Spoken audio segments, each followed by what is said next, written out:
Mr. Pierre Poilievre.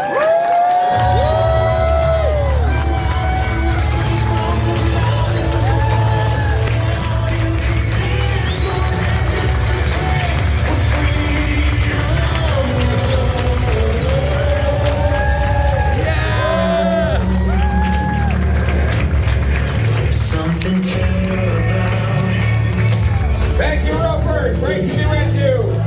Who's ready to axe the tax? Yeah! Who's ready for powerful paychecks? Who's ready for a home you can afford?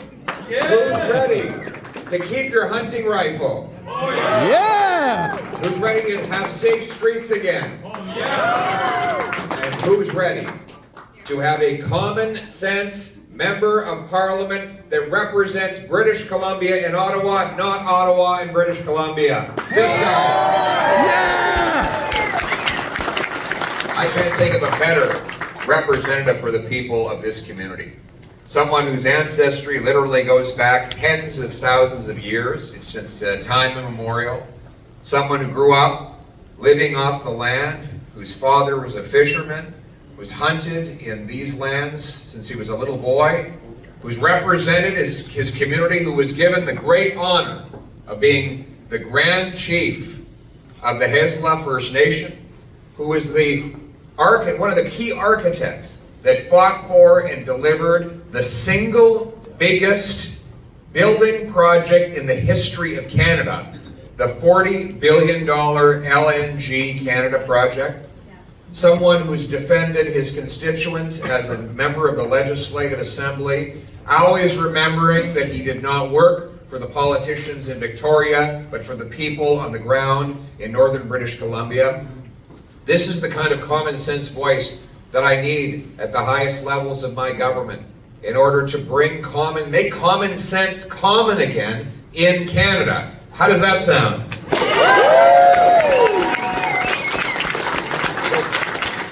He was knocking on doors, and he never stops knocking on doors.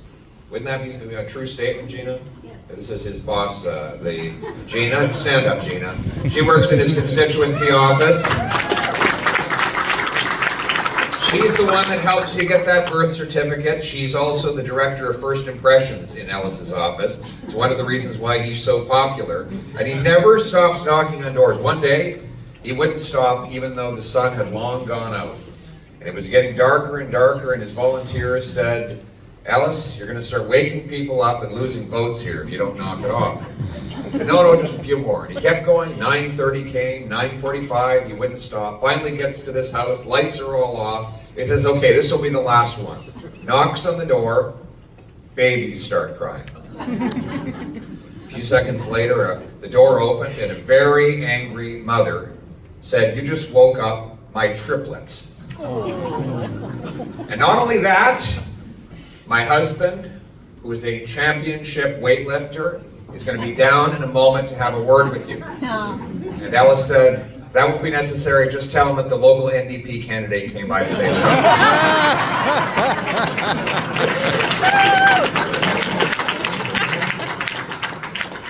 So did you hear the news? Justin Trudeau was found to have broken the law yet again. Saw that? Yeah! The third time, remember, he was caught breaking the law by accepting a $250,000 vacation from a billionaire who had sought a grant from his government. Then he was found guilty of breaking the law to help SNC-Lavalin, a Liberal-linked multinational corporation, get off charges after they had stolen $100 million from Africa's poorest people. And now he's been found by the federal court to have broken the law in order to oppress our citizens and rob us of our civil rights. Canada's most senior lawmaker cannot be a law breaker, my friends. But all the damage Trudeau has done would have been impossible without the help of your local NDP Member of Parliament. Absolutely. You elected him to represent you on Parliament Hill. And what did he do then? He turned his back on you And he joined with Trudeau to vote to quadruple the carbon tax, to ban your hunting rifle, to allow repeat violent criminals to run loose on our streets, to decriminalize crack and heroin and cause a massive drug crisis. And yes, he voted with Trudeau to impose martial law and take away people's civil rights. That is the record. That is a member of parliament who does not work for you. He works for Justin Trudeau, and soon he won't have a job at all. Here, here. And what are the consequences of these policies? After 8 years of Trudeau and the NDP, housing costs have doubled. Food costs so much, 2 million people are going every single month to a food bank.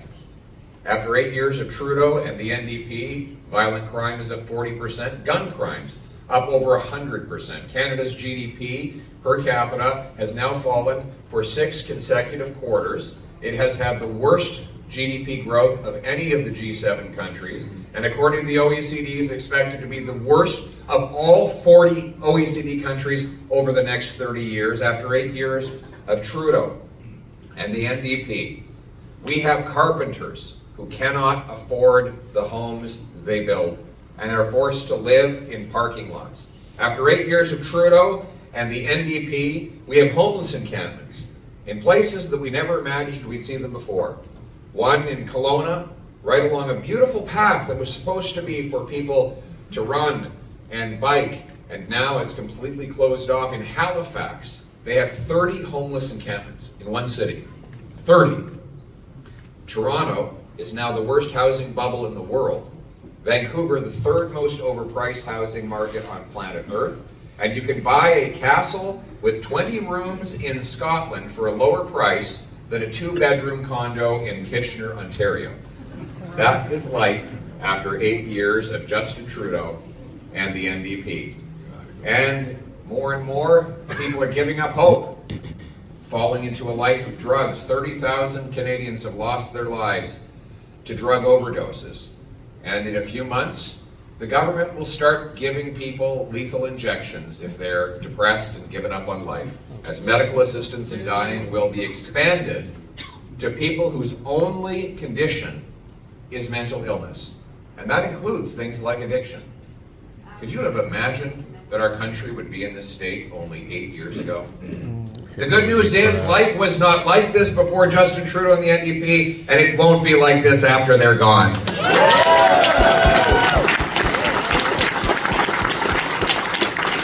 We're going to turn the hurt that they have caused into the hope Canadians need, and we're going to do it using good old-fashioned common sense. And here's the plan. 1, we're going to lower prices by axing the carbon tax to bring down gas, heat, and grocery bills. This is a carbon tax brought in by a combination of the NDP provincial government and the federal government. Both of them have mandated it for the tax to rise up to 61 cents a litre. The only way to stop it is by voting Conservative. We are the only party that is against the tax. And we will fight this tax in order to eliminate this extra burden on our people and allow Canadians, particularly rural Canadians, to afford a decent quality of life. This is a tax on your food. I have a tomato farm in my riding. They're taxed on the CO2 they release into their greenhouse, even though that CO2 is absorbed by the plant life. And it doesn't go into the atmosphere. Apparently Trudeau missed that day in science class. So what happens now is it's more affordable to buy a Mexican tomato in Manotick than a Manotick tomato in Manotick. So the price signal is for people to buy the more polluting tomato that had to be transported by truck and train, burning fossil fuels right across North America, rather than buying the more environmentally responsible local grown produce. Conservatives believe in bringing home farm production, and so we will lift this tax off our farmers and off of all Canadians so that we can produce more of our own food and be self-sufficient once again.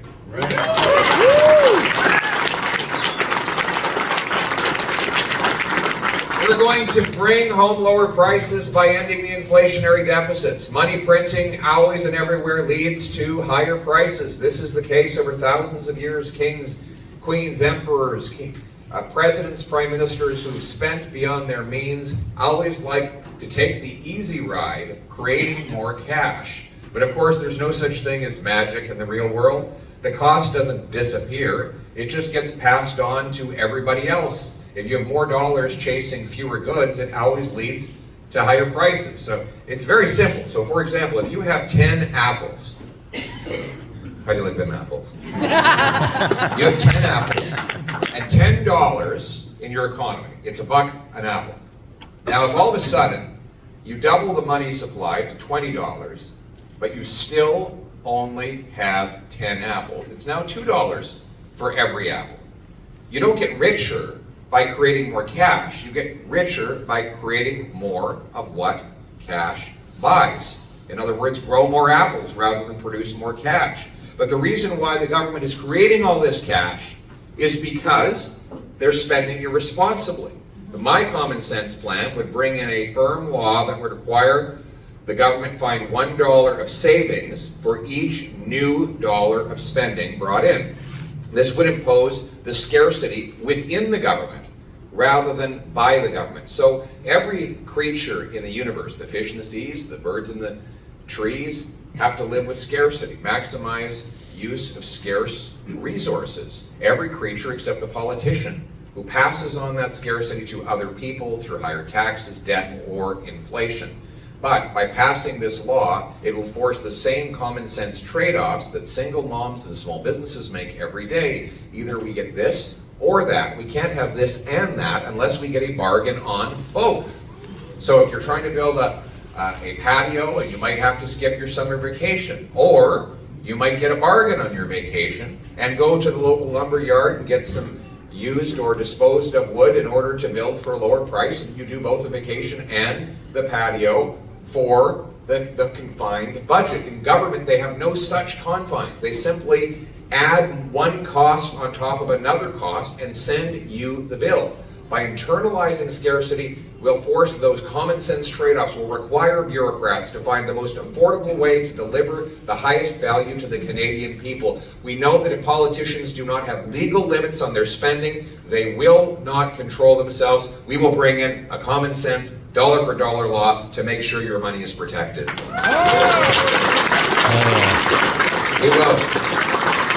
We're going to get rid of the $35 billion infrastructure bank that has failed to complete a single solitary project and only exists to ensure the profits of large multinational construction companies. We'll get rid of the $54 million ArriveCan app to save money on this terrible app we didn't need, that violated your rights, and they could have been done in a weekend by a couple of IT workers. In fact, it was. A couple of guys got a case of beer and a couple of pizzas, and they did rebuild the ArriveCan app in one weekend just to demonstrate that it never should have cost $54 million. They were teenagers. I asked these guys if I can get this app from them to send it to Trudeau. We'll call it the ResignCan app. We're going to save $1 billion by getting rid of the Green Fund that they've created, that $150 million of which has already been misappropriated. We're going to cut back on the $21 billion they're now spending on consultants. That's a 100% increase in the last 8 years, and it works out to $1,400 for every family in Canada for federal consultants alone, even though the bureaucracy has grown by 50% in the last decade. I'm going to require the bureaucrats do the work in-house for a low price rather than farming it out to $5,000 a day shady consultants. That's one way we can save money. And we're going to stop sending so much of our money out of the country in foreign aid to dictators and terrorists and multinational terrorists. Bring it home. Bring it home. Those are common sense ways that we can save cash, but we need to get the Bank of Canada back to its core mandate. Under Justin Trudeau, the bank started printing money to fund his spending addiction. They turned themselves into his personal ATM machine.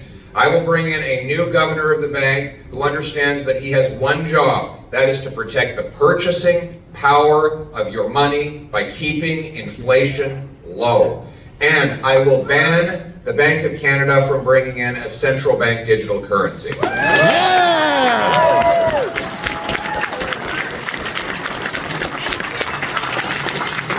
Before I go on, I forgot, I'm going to get myself in trouble. My wife designed this t-shirt. I want to show it to you.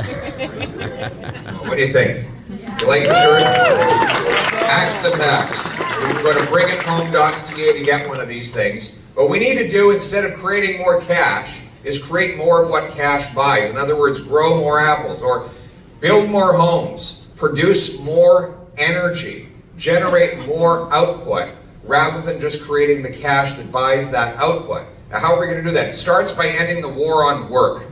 Canada punishes work right now. You have high levels of taxation and clawbacks every time you go out and earn a dollar. If a single mom earning $60,000 with 3 kids earns another dollar, she can lose as much as 80 cents in clawbacks of her child benefit, income tax, payroll tax, and then of course gas and carbon tax to get to work. That means that for $25 an hour wage, she loses 20 bucks and she takes home 5. No one should be expected to work for $5 an hour, but with government penalties, that's the way it works. Common sense conservatives will lower income tax so you bring home more of each dollar you earn, and hard work once again pays off. We're going to get out of the way of job creation by allowing more of our own resource production in this country.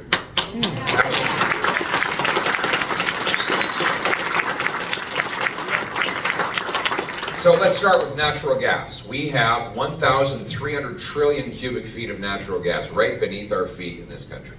Now, the biggest ever project of any kind in any industry is right here in this riding, but in Kitimat, because Ellis Ross and others like him had a vision that we could export our gas to the world. That's a massive opportunity. It's paychecks. But we could have done so much more. When Trudeau took office, there were 18 proposed natural gas liquefaction projects. Not a single one of them is yet complete.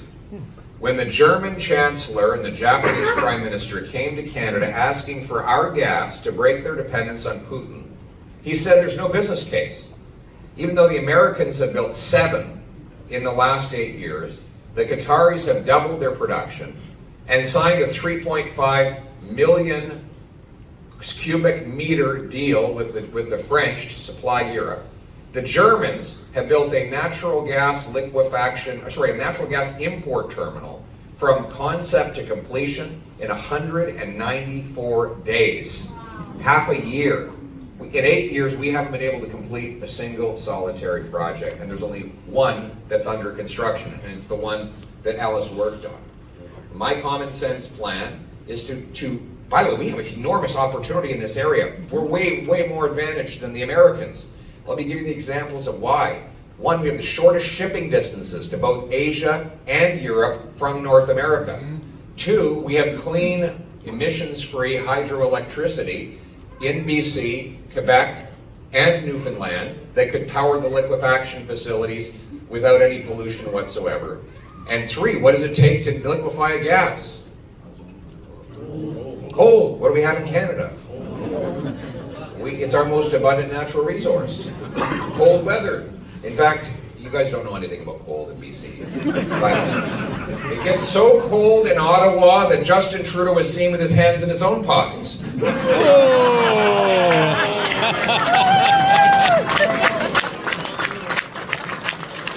Are you sure it wasn't his wife? But it's actually 25% cheaper to liquefy gas in Canada versus the US Gulf Coast because of the cold weather. It means we don't need as much energy to reduce the temperature of the gas. So when I'm Prime Minister, we're going to approve not only natural gas, we're going to approve pipelines, we're going to approve mines, we're going to approve forestry projects. We're going to do it in a way that consults First Nations and protects the environment, but actually gets decisions made so that we can put paychecks in our pockets. And we're going to liquefy that gas by bringing it down to minus 161 degrees Celsius, putting it on a ship to Asia to break Asia's coal-fired dependency, shipping it off to Europe to break European dependence on Putin, and let's turn dollars for dictators into paychecks for our people in this country. Bring it home. Bring it home. Bring it home. Make no mistake, the NDP and the Liberals want to totally end our energy production. They don't just want to stand in the way of it. They want to shut it down altogether. In fact, the NDP and Liberals want to ban your gas or diesel-powered truck. How would you get around in the winter? How would you have liked to have been in Alberta the other day when it was minus 50 if you had to rely exclusively on an electric car when the electricity supply had run out altogether? They didn't think about any of that, did they? They didn't remember that we live in a cold and big country where you can get stranded and end up in danger if you don't have access to fuel. And our rural people whom they consistently forget about and that the NDP has left behind. This is nothing more than a car tax on the poorest people who cannot afford a $70,000 or $80,000 Tesla. Our working class people need gas and diesel powered cars, and only conservatives will allow them to buy them.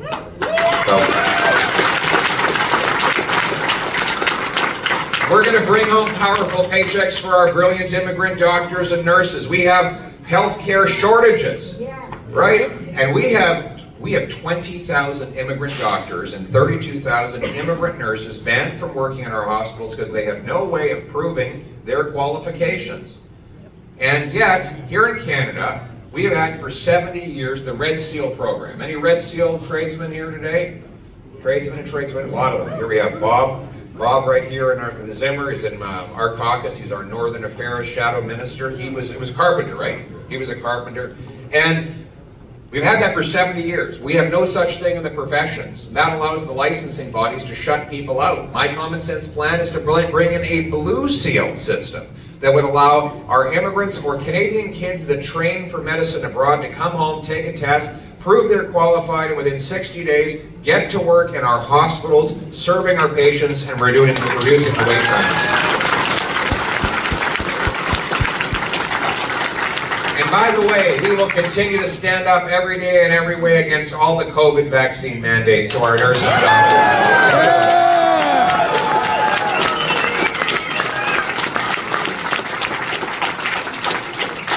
It's common sense. Common sense is what's missing from the housing conversation. How is it that housing is expensive in Canada?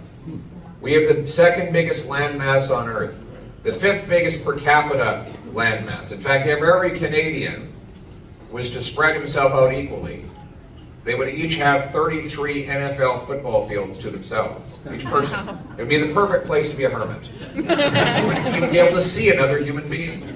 Now, it is true that, of course, we can't all live that far out in remote areas. But even around our cities and in our suburbs, there are massive unused pieces of land because people can't get anything approved. In fact, Canada is the second slowest building permits of any OECD country.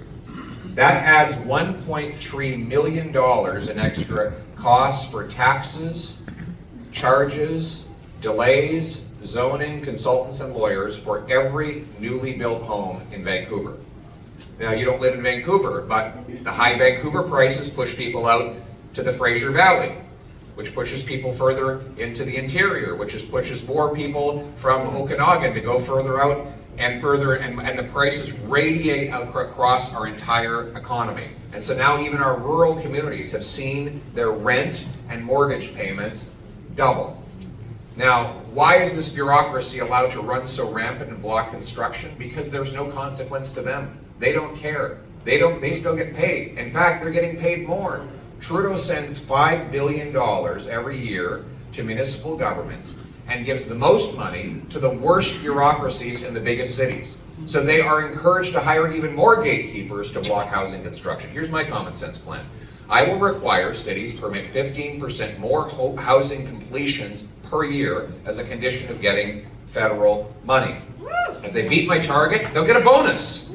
If they miss the target, they'll pay a fine. It'll be strictly proportional. Beat my housing targets by 10%, get 10% more money. Miss it by 10%, get 10% less. Let's pay our municipal bureaucrats like real estate agents, based on volume and results, rather than based on how many homes they can block. That's how we're going to get things built. Hell yeah. We're going to sell off 6,000 federal buildings and thousands of acres of federal land so that we can build. And you know something? It warms my heart to think of the beautiful family pulling up in their U-Haul to move into their wonderful new home in the former headquarters of the CBC. Yeah!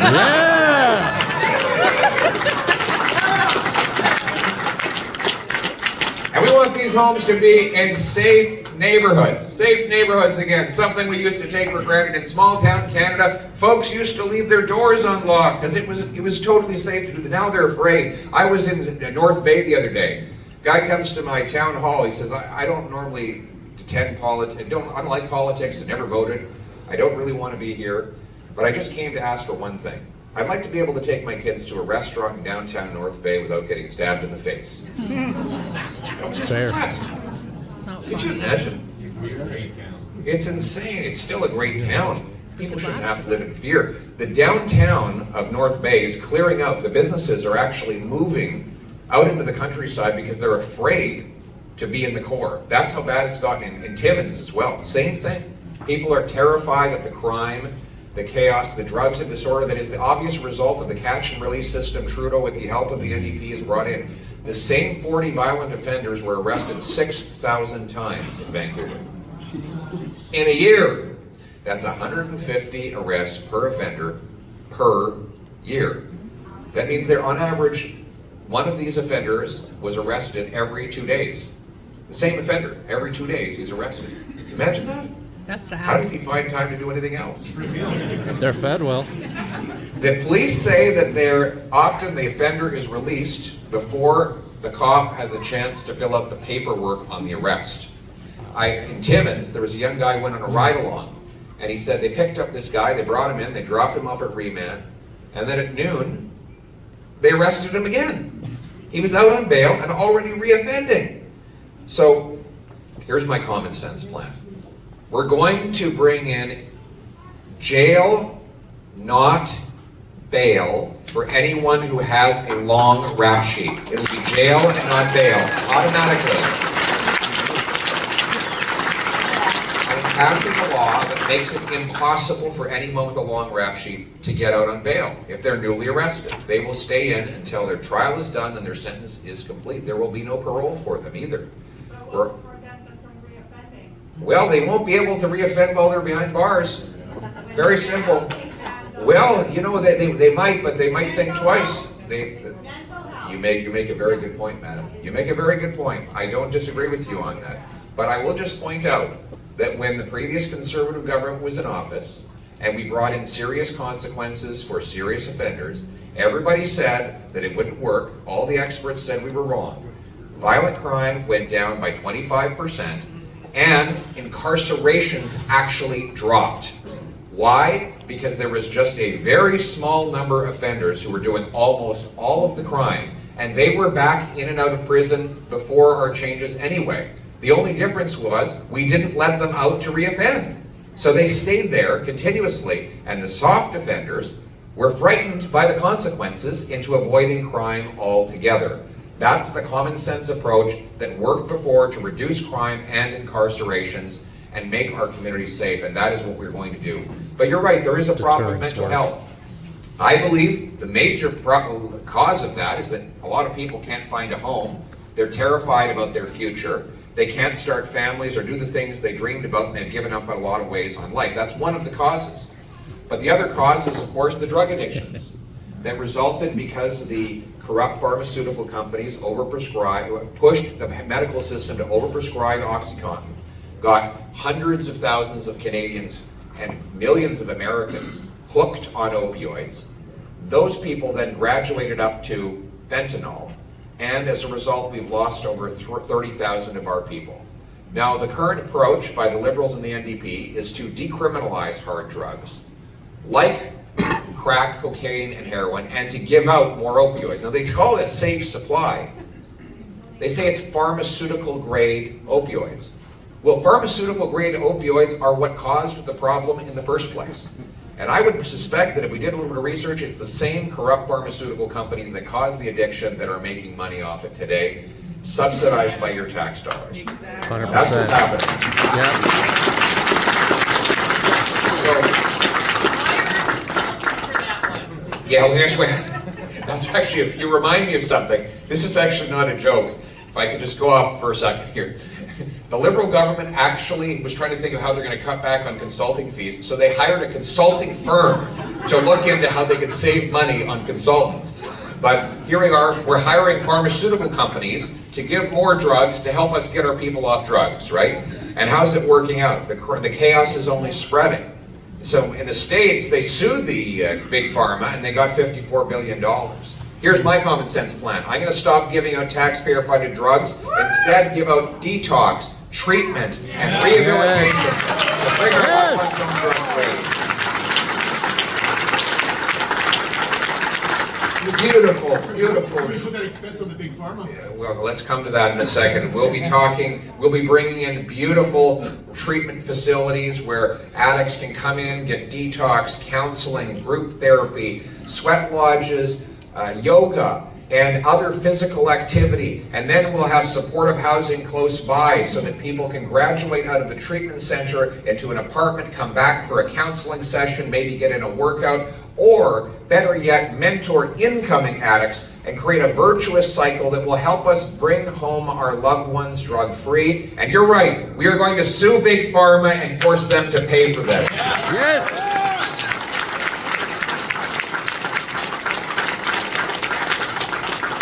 And we're also going to stand up for our law-abiding firearms owners. You know, we know that the approach of Justin Trudeau, which is to allow repeat violent gun criminals out on the street, has doubled the number of violent criminal shootings since he took office. The reality is that almost all of these guns are smuggled in from the United States. They are not lawful licensed owners. We need to realize that Bob's done the research on this. A licensed firearm owner is far less likely to commit a crime with a gun than is a member of the general public. That's statistic. Even though the licensed firearm owner is far more likely to have a gun, he's far less likely to do a crime with that gun. And the reason for that is because people don't stop to do their licensing work on the way to robbing a bank.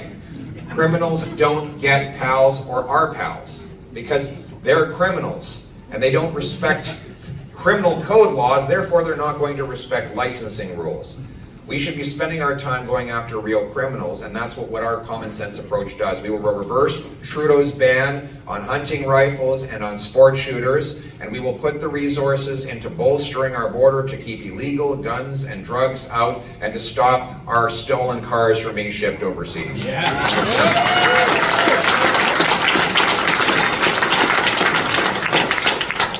And make no mistake, if Trudeau and the NDP are re-elected in their coalition government, they will ban all civilian firearms ownership. They have made it very clear.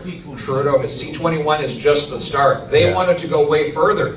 C-21, they brought in an amendment to C-21 that included 300 pages of additional firearms, almost all of them hunting rifles, that they were going to ban. They were going to ban pellet guns, paintball guns, what else? Airsoft, many 22s, shotguns, SKS, you name it. They wanted to ban it all. Trudeau even said that he wanted to take away guns that are used for hunting. It is on tape.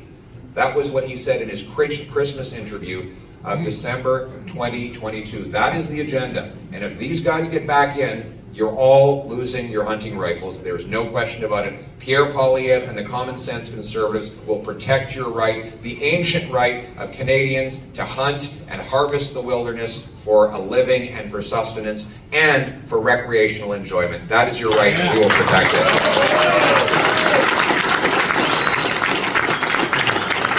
It's really about restoring the freedom of the common people. What we saw today with the ruling against Justin Trudeau is that this is a man who wants to concentrate more and more power in his hands and have less and less freedom in the hands of everyday people. First of all, he attacked the civil liberties of our truckers who simply wanted to work, who had never protested in their entire lives. And then, when they stood up for their livelihoods and liberties, he took away their their constitutional rights, claiming he had no other choice. He took away your ability to speak freely. He seized bank accounts. And now a federal court has said he did all of this illegally. He's passed C-11, which is a censorship law. He has said that he CAT admires as well. China's basic communist dictatorship. He said Fidel Castro was a great leader. This is what the man believes. The truth is, Daddy issues.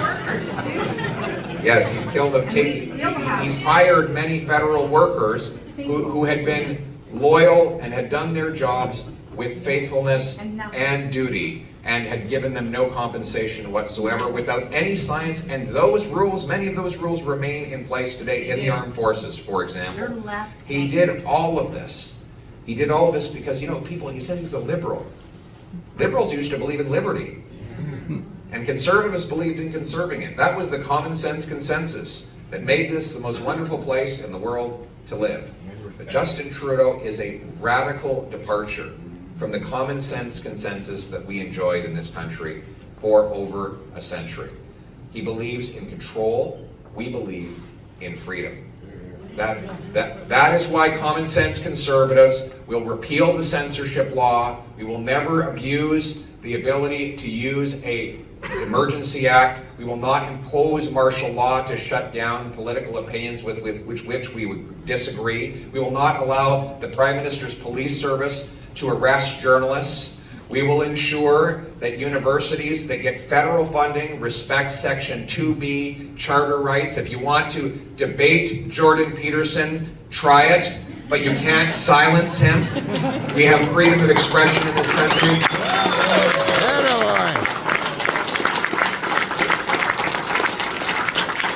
We will ensure there's no central bank digital currency, no mandatory digital ID. We will make all of our health policies here in Canada and never have them imposed by any multinational institution. And I will ban all of my MPs and ministers from any involvement in the World Economic Forum. Pandemic treaty. And the money that we bring back from cutting back on foreign aid will go straight into our military, which is the guarantor of our freedom. Yeah. What about the pandemic treaty? What we're talking about here is putting you back in charge of your life. Some people asked when I ran for Prime Minister whether I could take power. My answer was, I don't want to take power. I want to give it back. I don't want to run your life. I don't even believe it is the government's role to run the country. It is the job of the government to focus on doing a few basic things right. If I were to create a new political party from scratch, it would be called the Mind Your Own Damn Business Party.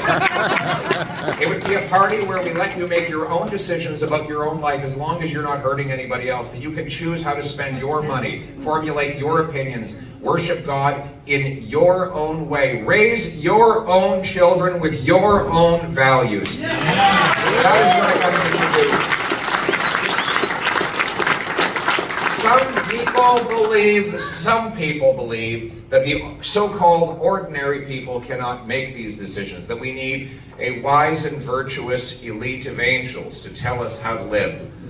But I have met all of these so-called ordinary people, and what I have found is that there's nothing ordinary about them.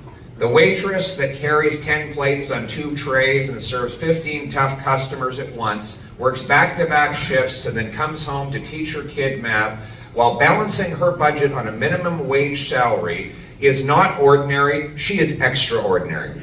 The electrician who captures lightning from the sky, runs it through a copper wire to illuminate this room and light up this world is not ordinary, he is extraordinary. The farmer who masters the science of sky and soil to bring food from his field to your fork is not ordinary, he is extraordinary. The incredible indigenous people of this land who survived tens of thousands of years without any of the modern sciences and technology that we take for granted today, but with the technological genius that they passed on from one generation to another. They were not ordinary, they were extraordinary. These extraordinary people have the ability to make their own decisions, run their own lives, and be masters in their own nation. This is the common sense of the common people, united for our common home. Your home, my home, our home, let's bring it home. Thank you very much. God bless you.